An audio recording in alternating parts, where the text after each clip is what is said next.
지금부터 5월 3일 고등부 예배를 하나님께 드리겠습니다. 우리의 마음을 열고 다 같이 찬양 드리겠습니다.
사도신경으로 우리의 신앙 고백을 하겠습니다.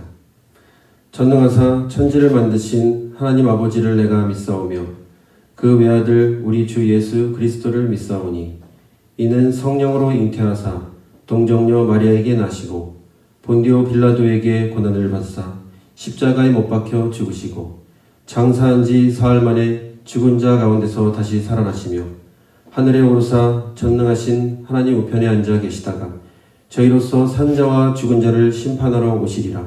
성령을 믿사오며 거룩한 공예와 성도가 서로 교통하는 것과 죄를 사하여 주시는 것과 몸이 다시 사는 것과 영원히 사는 것을 믿사옵나이다. 아멘. 하나님 아버지, 5월 첫째 주 주일 예배를 드립니다.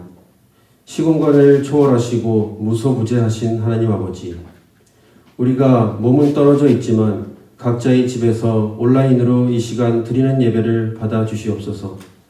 지난 한 주간 살면서 힘들고 어려운 순간마다 하나님께서 동행하여 주시고 은혜 주셨던 일들을 기억하며 감사드립니다.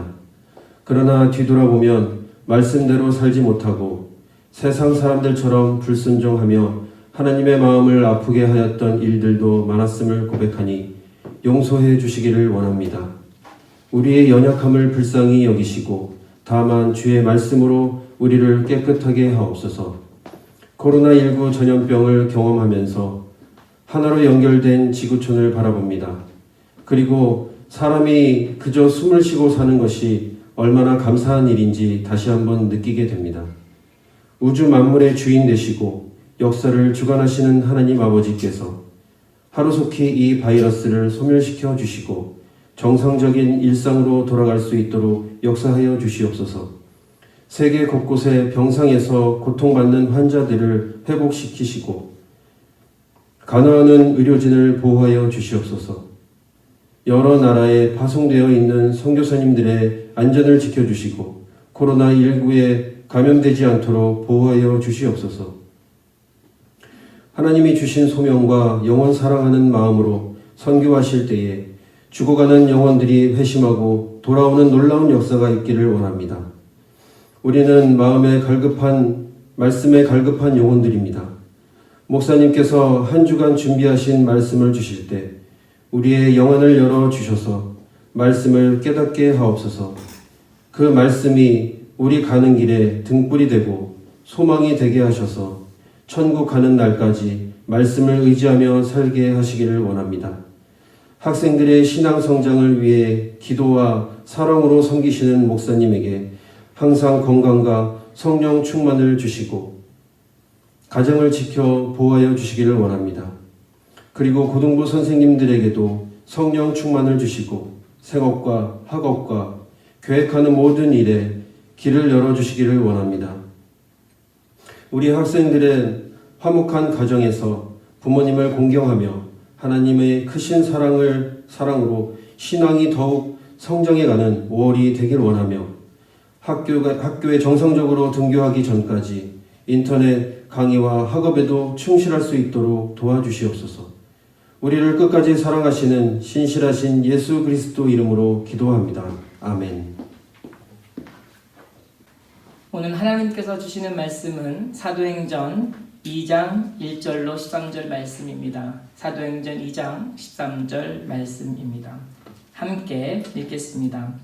오순절날이 이미 이름에 그들이 다같이 한 곳에 모였더니 호련히 하늘로부터 급하고 강한 바람 같은 소리가 있어 그들이 앉은 온 집에 가득하며 마치 불의 혀처럼 갈라진 것들이 그들에게 보여 각 사람 위에 하나씩 임하여 있더니 그들이 다 성령의 충만함을 받고 성령이 말하게 하심을 따라 다른 언어들로 말하기를 시작하니라. 그때에 경건한 유대인들이 천하 각국으로부터 와서 예루살렘에 머물러 있더니 이 소리가 나매 큰 무리가 모여 각각 자기의 방언으로 제자들이 말하는 것을 듣고 소동하여 다 놀라 신기하게 여겨 이르되 보라 이 말하는 사람들이 다 갈릴리 사람이 아니냐. 우리가 우리 각 사람이 난 곳 방언으로 듣게 되는 것이 어찌 됨이냐. 우리는 바디인과 메데인과 엘람인과 또 메소보다미아, 유대와 갑바도기아, 분도와 아시아, 부르기아와 밤빌리아, 애굽과 및 구레네에 가까운 리비아 여러 지방에 사는 사람들과 로마로부터 온 나그네 곧 유대인과 유대교에 들어온 사람들과 그레데인과 아라비아인들이라 우리가 다 우리의 각 언어로 하나님의 큰 일을 말함을 듣는도다 하고 다 놀라며 당황하여 서로 이르되 이 어찌된 일이냐 하며 또 어떤 일은 조용하여 이르되 그들이 세술에 취하였다 하더라. 아멘. 한 주간도 잘 지냈습니까? 저는 여러분들이 어떻게 지내는지 궁금하고 보고 싶고 기대가 됩니다. 오늘 본문은 사실 제가 설교하기를 꺼려하는 본문 중에 하나입니다. 왜냐하면 본문의 해석과 관련하여서 상당히 논쟁적이고 논란이 될 만한 요소가 있기 때문이에요. 그런데 사도행전 말씀 전체를 이해함에 있어서 오늘 사건이 너무나 획기적인 사건이기 때문에 그냥 한 번 짚고 넘어가야 할 본문이기도 합니다. 그래서 오늘 본문을 제가 다루었는데요. 조심해야 될 것 중에 하나가 오늘 말씀을 듣고 혹시 잘못 오해하지 않으시기를 기도합니다. 전 논리를 좋아합니다.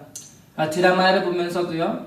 작가가 어떤 의도로, 어떠한 마음으로, 어떠한 사상을 어떤 대화나 말 속에 넣었는지 고민하면서 보는 스타일인데요. 겉으로 볼 때는 하나도 논리적인 것처럼 보이지 않는 제가요. 그런 성격을 가지고 있습니다. 설교 논리를 따라 하면 어렵습니다. 자꾸만 나의 논리로에 빠져들기 때문이에요. 그래서 이 설교를 준비할 때나 말씀을 볼 때에도 나의 논리 속에 빠져들지 않도록 부단히 애써 노력해야 됩니다. 혹시 말씀 듣다가 이 오늘 본문의 말씀을 통하여서 오해하지 않으시기를 주님의 이름으로 간구드립니다.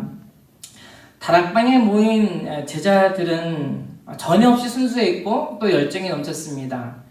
다 함께 사도행전 2장 2절 읽어보겠습니다. 오순절 날이 이미 이름에 그들이 다 같이 한 곳에 모였더니 제자들은 마음이 일심단결하여 한 마음이 되어서 기도했어요. 전해보지 못했던 놀라운 변화입니다. 예전에 제자들은 어땠습니까?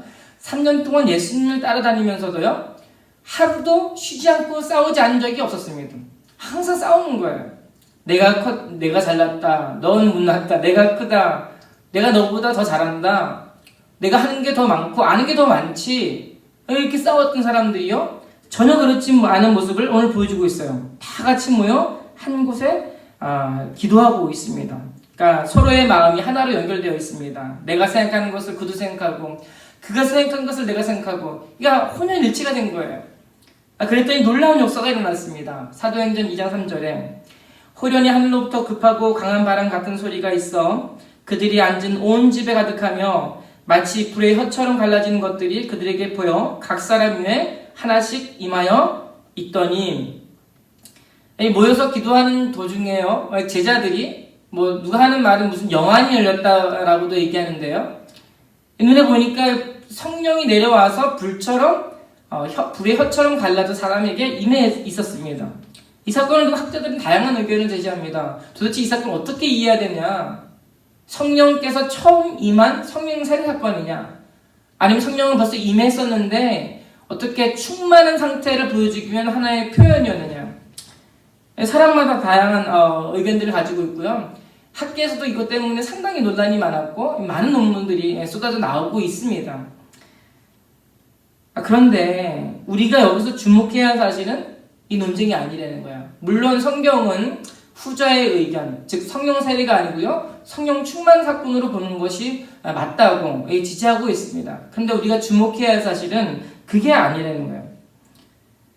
오늘 본문의 기록자인 누가는요, 성령이 어떻게 임하는지를 구체적으로 묘사하고 있습니다. 뭐라고 얘기합니까? 성령이 마치 불의 혀처럼 갈라져서, 마치 성령이 불의 혀처럼 갈라져서. 여러분, 근데 신기하지 않으세요? 누가는 이때 아직 회심 전입니다. 아직 하나님을 믿지 않은 상태예요. 이후에 바울의 선교를 통해서 예수님을 믿게 되거든요. 그러면 이 사실 어떻게 알았을까요? 사람들에게 물어봤겠죠. 제자들에게 물어보고 따져보고 종합해 보아서 내린 결론이요, 마치 성령이 불의 혀처럼 갈라졌다라고 결론을 내리고 있습니다. 무슨 말입니까? 누가는요, 이 사건이 의미하는가가 무엇인지를 보여주고 싶어 하는 거예요.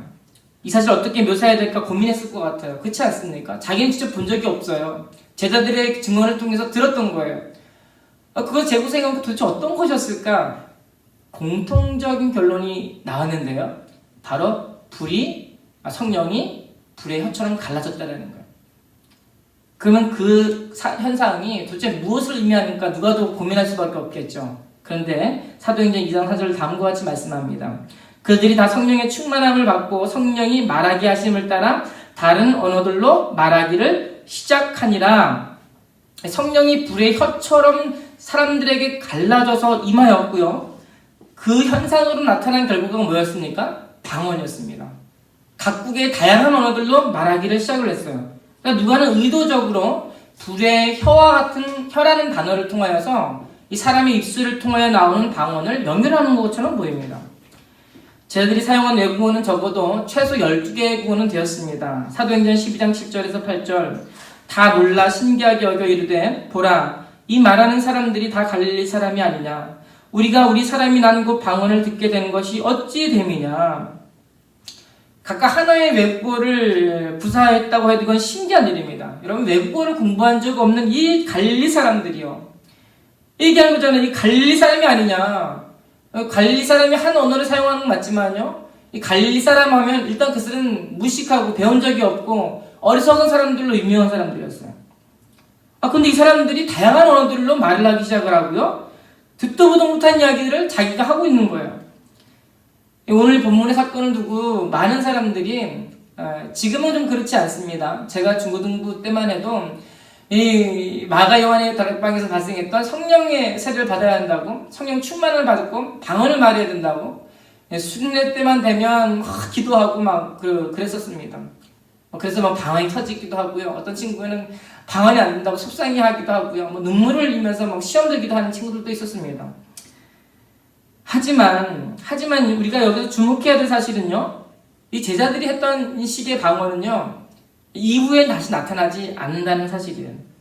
왜냐하면 제자들도 이 순간 했던 방언을 사실 이후에는 계속해서 유지하지 못했습니다. 그 이유는 적어도 세 가지인데요. 첫째, 적어도 이 방언은 그들의 본성이나 타고난 어떤 기술로부터 나오는 것이 아니었기 때문이에요. 사도행전 2장 4절 중반에 성령이 말하게 하심을 따라. 여러분 제가 말씀드렸습니다. 누가는 그 자리에 없었다고요. 증언을 듣고 말한 것이요. 성령의 말하게 하심을 따라. 이게 무슨 말입니까? 물어보니까요. 사람들이 그렇게 얘기하다는 거예요. 공통적으로. 성령께서 나의 입술을 주장하여서 그렇게 말을 했다라고 사람들이 증언을 했습니다. 그래서 그대로 적은 거예요. 성령이 말하게 하심을 따라. 무슨 말입니까? 현재 불이 각 사람 위에 갈라서 임하여 있고 그 상황에서 그 사람들이 입술이 열려 방언을 말했습니다. 그럼 뭐예요?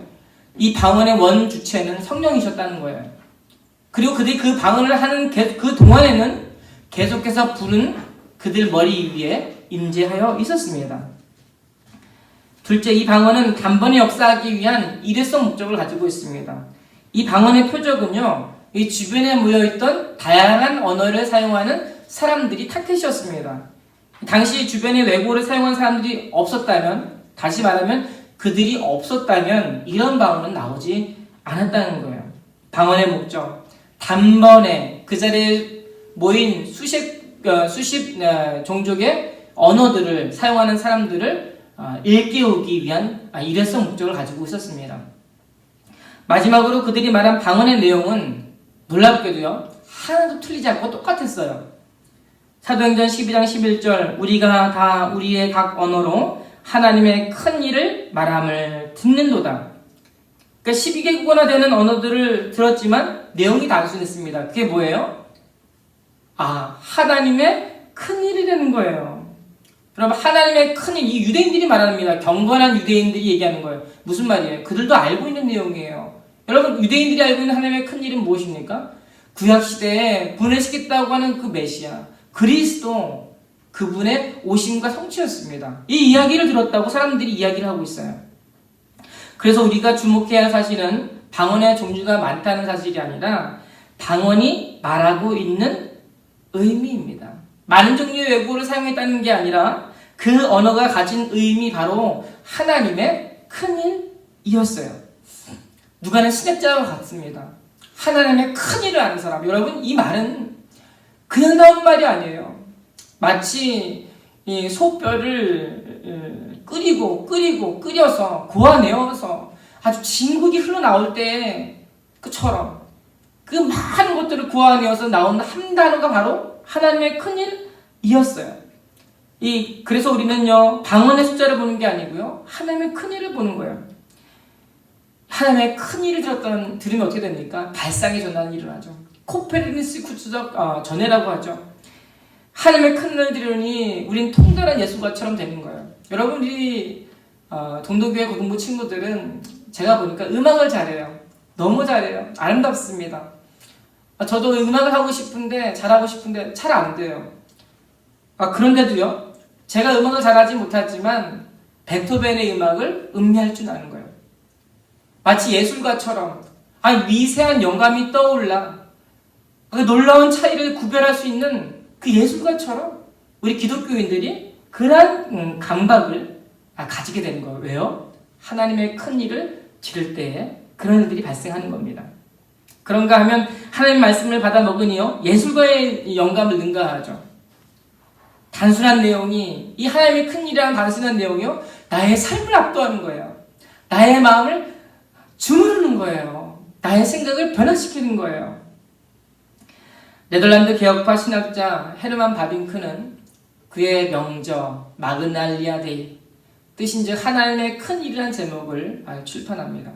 마그날리아 데이, 하나님의 큰 일. 제가 신대원 때 읽고요, 얼마나 놀란지 모릅니다. 사람이 이런 글을 쓸 수 있는가?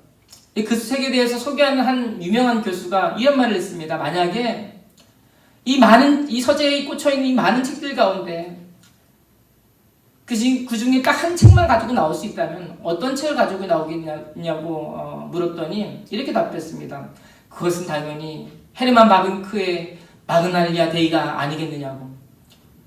여러분, 이 학자의 칭찬이 과찬이 아닙니다. 읽어보면요 깜짝깜짝 놀래요.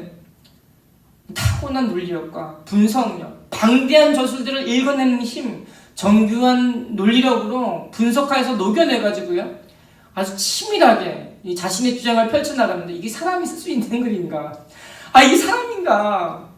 저도 논문을 쓰면서도요 너무 힘든 거예요. 이게 힘듭니다. 근데 이거는 일반 논문 수준 이상인 거예요.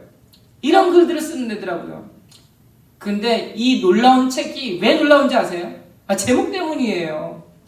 하나님의 큰 일, 마그날리아 데이. 마그날리아 데이. 저는 그렇게 생각합니다. 이 헤르만 바빙크가 그 글을 쓸 때요 오늘 본문에서 영감을 받지 않았을까요? 하나님의 큰 일, 이것을 받고 영감을 받고 글을 쓰기 시작하지 않았을까? 그러니까 헤르만 바빙크의 이 명저다운 것은요 그 책이 가지고 있는 제목 때문이었습니다. 하나님의 큰 일. 여러분, 그렇다면 하나님의 큰 일이라고 하는 이 진짜 핵심인 성경은 얼마나 어마어마하겠느냐는 거예요. 말씀이 우리 속에 살아 움직이기 시작을 합니다. 하나님의 큰 일을 들었던 사람들의 반응을 보십시오. 사도행전 2장 12절 다 놀라며 당황하여 서로 이르되 이 어찌된 일이냐 하며, 여러분 미세한 차이겠습니다.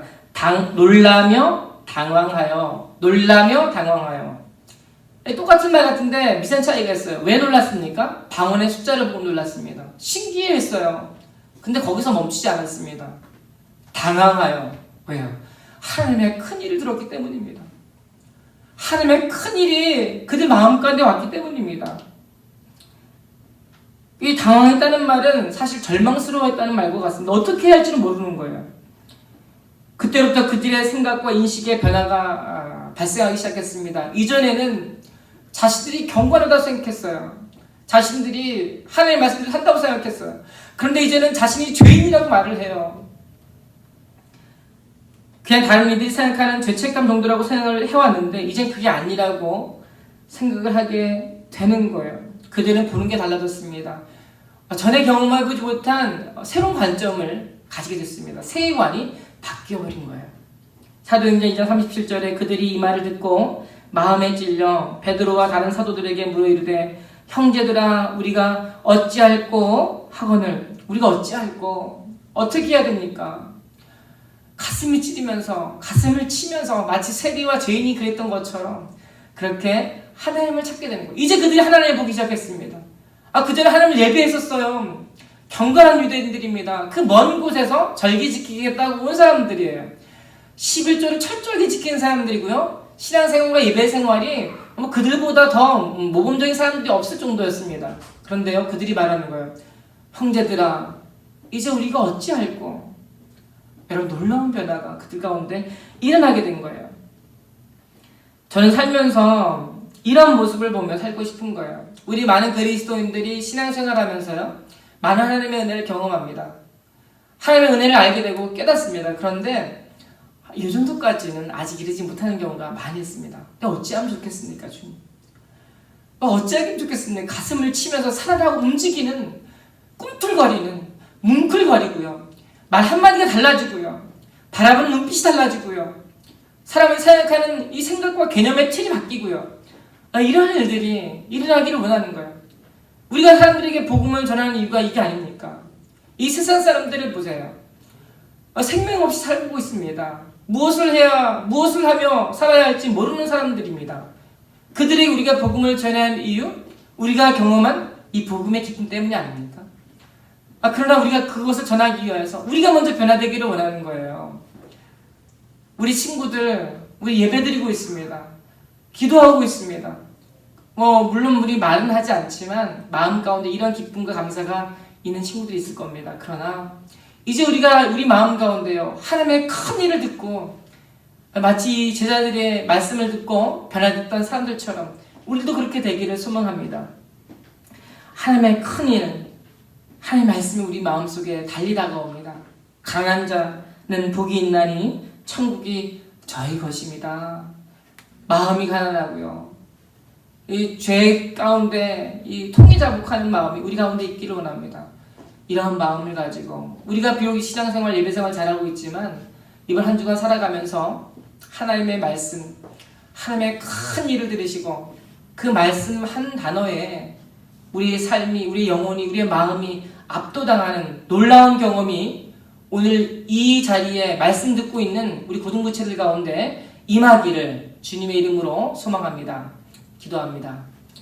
하나님 감사합니다. 오늘 말씀을 통해서 하나님의 큰 일을 들었던 사람들이 놀라운 변화를 경험하여 이제 어찌할꼬 가슴을 두드리는 모습을 보았습니다. 하나님, 우리가 예배생활하고 신앙생활하지만 마치 우리의 이러한 변화 없이, 이러한 지각 없이, 이러한 깨어짐 없이 예배생활하고 있지는 않습니까? 주님, 보게 해주십시오. 하나님의 큰 일을 들음으로 이와 같은 당황스러움이 우리를 침노하여 정말 하나님을 찾고 하나님을 바라볼 수 있는, 하나님을 경험할 수 있는 우리 고등부치를 되게 도와 주시옵소서. 예수님의 이름으로 기도하옵나이다. 아멘. 광고입니다. 오늘은 어린이 주일입니다. 어린이 아이와 같은 순결한 믿음으로 한 주간 살아가시기를 바랍니다. 주일학교 예배 실시는 코로나19로 인해 정부의 초중고등학교 개학의 발표를 보면서 교육운영협의회 이후 결정하여 추후 발표 예정입니다. 헌금은 온라인 계좌로 보내주시기 바랍니다. 11조 각종 감사 헌금을 보내주시되 반드시 이름과 부서 이름을 써주시기 바랍니다. 온라인 예배는 상황에 따라 일정 변경 가능합니다. 진심 어린 마음으로 예배에 참여해 주시기를 부탁드립니다. 기도합니다. 이제는 우리 주 예수 그리스도의 은혜와 하나님의 무한하신 사랑과 성령님의 위로 임재 충만하심이 이제 주의 말씀을 듣고 하나님의 큰 일이라는 단어 앞에서 무릎을 꿇고 가슴을 치고 당황하였던 사람들처럼 이제 우리도 그와 같이 당황하며 이제 우리도 그와 같이 통해 자복하기를 원합니다. 결단하고 다짐하는 우리 고등부 지체들 머리 위에 이제로부터 영원토록 함께 계실지어다. 아멘.